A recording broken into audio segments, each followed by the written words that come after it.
Magandang gabi po sa lahat. Tayo nagbabalik dito sa ating YouTube channel. Ayan po, Samuel Soriano TV29 para mag-discuss ulit ng another coins.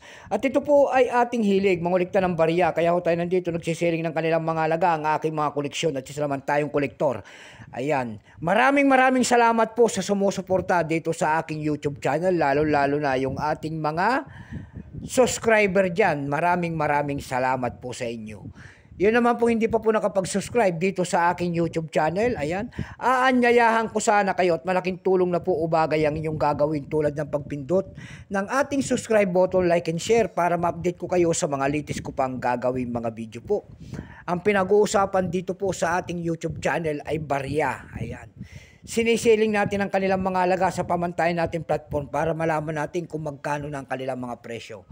Meron naman tayong pag-usapang barya guys at ito po ay 5 centimos po. Ayan. Old coins po ni Melchora Aquino. Ayan. Year 1974. Ayan. Ang kauna-unahang babae po na nailagay sa pera. Ayan po. Si Melchora Aquino. Bago tayo magsimula sa ating talakayan, kilalanin mo muna natin siya para malaman natin ang kanyang presyo.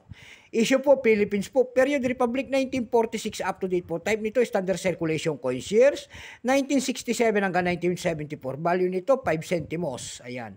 Nakapalog po yan sa Ambagong Lipunan series. Currency, piso, 1967 up to date po. Composition niyan ay brass. May bigat lamang itong 2.5 grams. May habang 18.6 mm. May kapal po naman itong 1.4 mm. Hugis po, bilog, orientation, coin alignment. Itinigil naman ang paggamit sa barya na ito ng January 2, 1998. Number, NDAS 6336. Reference number, KMDAS 197. Ito pong year 1974, ito po ay Denverment. Ayan. Denverment po yan.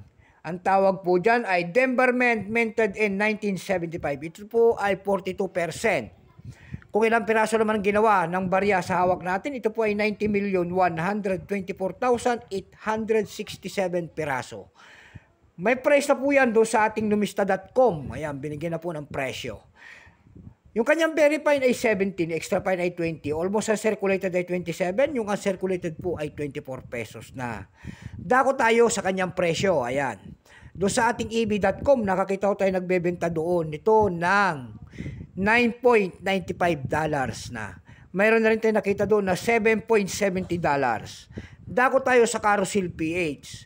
Sa Carousel PH naman po, nakakita tayo nagbebenta doon ng 250 pesos. Ayan lamang po ang ating may babahaging kanyang presyo. Keep safe po sa natin. God bless.